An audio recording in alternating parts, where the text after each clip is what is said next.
World Suicide Prevention Day, observed on September 10 annually, was first introduced in 2003 when the World Health Organization (WHO) collaborated with the International Association for Suicide Prevention and the World Federation for Mental Health to bring awareness regarding suicide and its prevention on a global scale. From that day onward, many countries, including Guyana, have hosted suicide awareness events in an attempt to curb the prevalence of suicidal deaths in the world. This year's Suicide Prevention Day is being observed under the theme Working Together to Prevent Suicide, and according to President and Chief Executive Officer of the Suicide and Violence Eradication Organization, also known as Save Guyana, Nazim Hussein, successful suicide prevention is indeed a collective effort.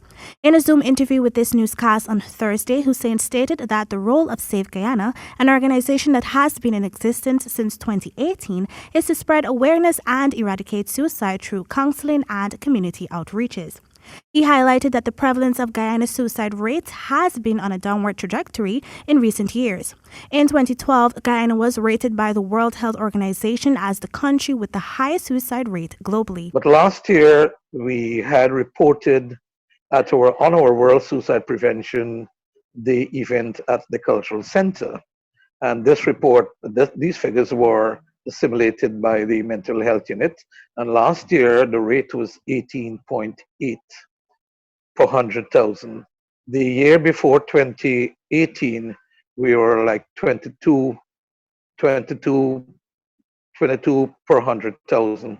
So there has been a movement of significant reduction in the rate. He reiterated the need for persons to understand the risk factors of suicide and to be cognizant of the warning signs, as they will help greatly in the fight. People who talk about suicide, about ending their lives, about thinking that, I don't think I have a purpose around. These are the warning signs. These are the signs that people with suicide ideation emit. And all the signs are interpreted to mean that they are seeking help. Hussein listed some of the common risk factors that lead to persons committing suicide. People who seem not to think that they can cope in society, which means that they're people that would have low self-esteem, people that lack coping skills, people that have love-hate relationships, people with domestic issues.